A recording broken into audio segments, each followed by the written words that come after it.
नमस्कार। मैं आज सैटरडे हम लोगों का वर्क सस्पेंड रहता है, करीब 42 साल से हाई कोर्ट बेंच के लिए वर्क सस्पेंड रहता है, इसलिए आज घर पे ही हैं और आपसे रूबरू हो रहे हैं। फिर बात करते हैं कुछ कानून की।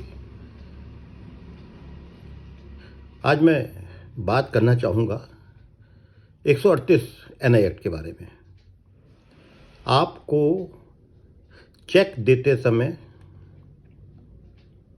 क्या क्या सावधानी बरतनी चाहिए।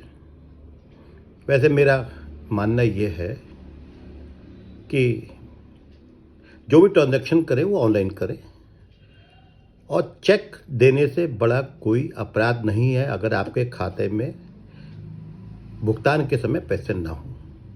कोई भी डिफेंस आपको बचा नहीं पाएगा। तो इसलिए सबसे बढ़िया बात यह है, जैसे शोले में गब्बर सिंह ने कहा था कि गब्बर सिंह के ताफ से अगर तुम्हें कोई बचा सकता है तो वो है खुद गब्बर सिंह। उसी तरह से 138 से बचाने के लिए आपको सिर्फ आपके पास एक ही साधन उपलब्ध है जिससे आप 138 एनआई एक्ट से बच सकते हैं, कि आप ना तो चेक बुक लें, ना ही चेक काट के किसी को दें।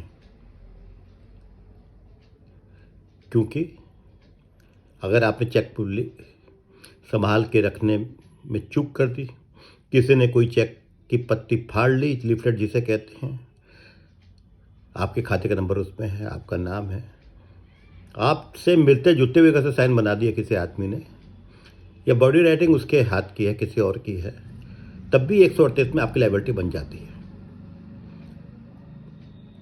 अगर आपके चेक अकाउंट में पैसा नहीं है तब 138 है, वो तो सबको पता है।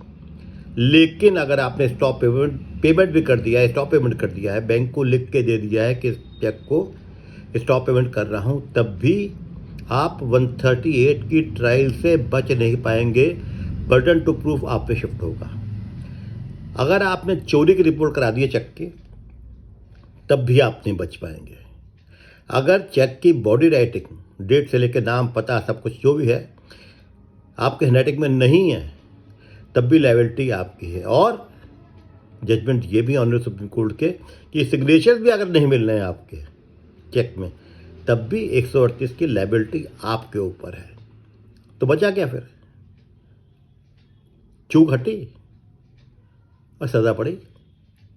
अगर आपने कहीं चेक संभाल के नहीं रखा, किसी ने आपके चेक बुक में से एक चेक निकाल दी, उसमें एंट्री कर दी और साइन कर दिया, आपके फर्जी लगा दिया, बाउंस हो गया because of any reason.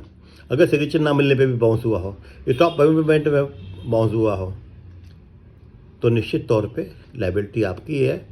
Insufficient fund में तो है ही। तो इसलिए सबसे ज़्यादा ज़रूरी है कि आप चेक बुक अगर लेते हैं तो उसे एहतियात से रखें, कहीं रखें जहाँ कोई छू ना पाए, not even your family members. By chance आपने नहीं करा, लापरवाही उन्होंने कर दिया और चला गया चेक कहीं, और किसी ने पेश कर दिया, तो आपको 138 फैस करना पड़ेगा, फिर डिफेंस देने पड़ेगी कि चोरी हुई, क्या हुआ। क्योंकि अब इसका उल्टा तो लीजिए, मैंने आपसे कुछ सामान लिया, उधार लिया, कुछ लिया, आपको एक चेक दे दिया, आपने गुड फेथ पे चेक रख लिया, मैंने उसकी चोरी की रिपोर्ट करा दी। ये भी तो हो सकता है, इसलिए कानून ऐसे बने हैं। या आपने चेक दिया या मैंने दिया किसी को चेक, उसमें बॉडी राइटिंग किसी को कह भाई तुम खुद भर लेना, और सिग्नेचर उसने पहले करके दे दिए कि साहब सिग्नेचर है इसमें। सिग्नेचर उसने अपने वो नहीं किए जो एडमिटेड सिग्नेचर हैं, जो उसकी चेकबुक में होते हैं, बल्कि उसने अलग तरीके से कर लिए या किसी और से करा दिए, या जैसे होता है चिड़िया मार दी वो कर दी। तो इसलिए बिल्कुल इस बात से निश्चित रहिए कि अगर आपके चेक पे आपके हस्ताक्षर नहीं मिल रहे, तब भी लायबिलिटी आपकी है। अगर उसमें बॉडी राइटिंग आपकी नहीं है, तब भी लायबिलिटी आपकी है। बस एक बात होनी चाहिए कि वो चेक आपको इशू किया गया हो बैंक के द्वारा, और वादी को सिर्फ ये साबित करना है कि ये चेक बुक जो थी ये एक्यूज को बैंक के द्वारा जारी की गई थी, और बाकी उसे कुछ प्रूव नहीं करना। स्टॉप पेमेंट बेकार।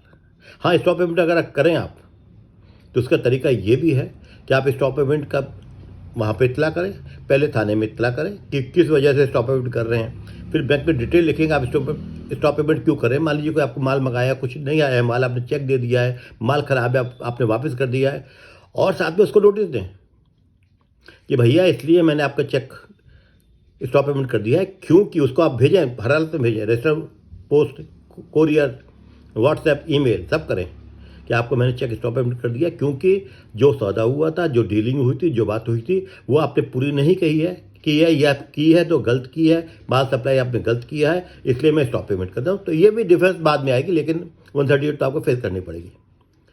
तो ये सब बातें हैं। और दूसरी बात, जो चेक ले रहा है उसे भी थोड़ी सावधानी बरतनी चाहिए।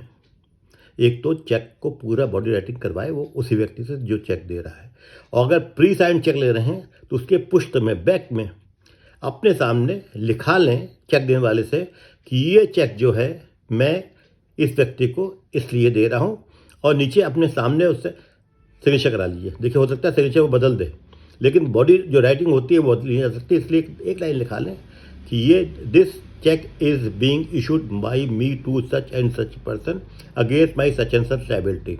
तो आप भी सेव हो जाएंगे। तो ये बातें ध्यान रखनी है 138 में। बाकी हमने बता दिया, सबको पता भी कि प्रक्रिया क्या है। हालांकि कानून ये है कि ऐसे केसेस 2 महीने में तय होने चाहिए, ताले लग जाते हैं, मजबूरी हैं, अदालतें हैं नहीं, बनाने का कोई आदेश कहीं नहीं होता। जितनी सन 47 में थी उतनी लगभग उससे दोगुनी हुई होगी, जबकि आबादी 4 गुनी बढ़ चुकी है। तो इसलिए वो मजबूरी है। लेकिन 138 में फुल प्रूफ केस है। अगर आपने किसी को चेक दिया है तो एश्योर कीजिए कि उसका पेमेंट हो जाता है। आपके पास कोई ग्राउंड उपलब्ध नहीं है, ना ये भी नहीं है कि सिग्नेचर मेरी नहीं है, ये भी नहीं कि लायबिलिटी मेरी नहीं है, ये भी नहीं है कि बॉडी राइटिंग मेरी नहीं है, ये भी नहीं है कि पोस्ट डेटेड था। हाँ, एक बात है, सिक्योरिटी के लिए दिया तो आपको लिखना पड़ेगा, अलग से लिखा लें एग्रीमेंट के एज ए सिक्योरिटी दिया जा रहा है, और मेरे से पूछे बगैर इसको आप बैंक में ही डालेंगे, ये ज़रूर लिखा लें आप देते समय। तो ये सब सावधानियाँ दोनों पक्षों के लिए हैं, जो वादी है उसके लिए भी और जो मुलजिम बन सकता है उसके लिए भी। धन्यवाद।